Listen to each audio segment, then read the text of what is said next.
voting. They don't have rights to vote. So I just want to make that clear.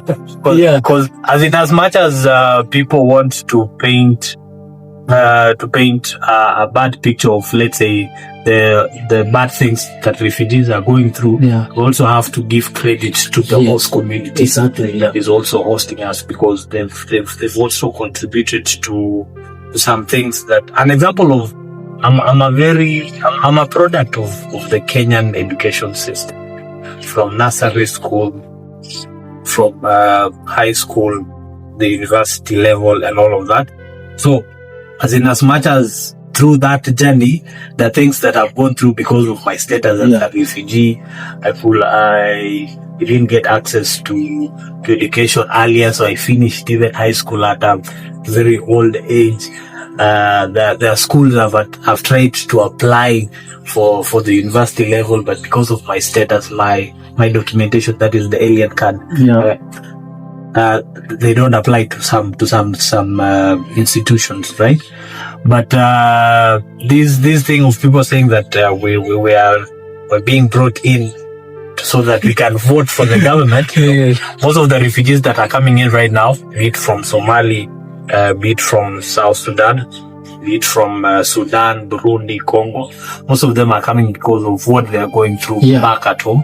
You'll find that currently, let's say right now, Sudan, not South Sudan, because Sudan and South Sudan is like South Korea and North Korea, right? Yeah. A lot of people don't know that. They think we're still one country. We separated in 2011. So right now, Sudan, that is the northern part, is now, that is in the most critical conditions that are happening, the so-called massacres that are happening in Sudan because of the RSF forces that are fighting the current government. So they retaliate by killing civilians so that there can be consequences of government not accepting the conditions that they want.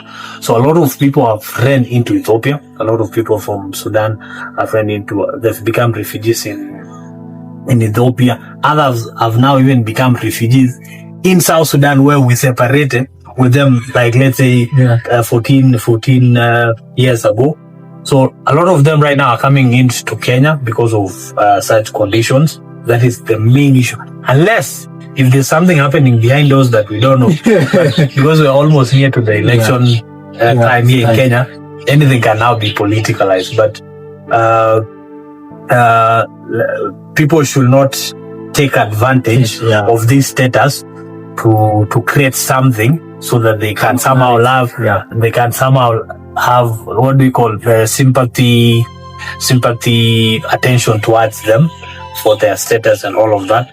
So just know that a refugee from Rwanda, from Congo, from Burundi, from South Sudan, they've been forced outside of their country because of what they're going through, and they cannot somehow stay where they are. So they think that Kenya is their safest place, that they can come, somehow maybe have a life, even if it's not that much of what they used to have back at home before everything went south. At least there's something here that you can somehow sit down, think about life, and see what is next.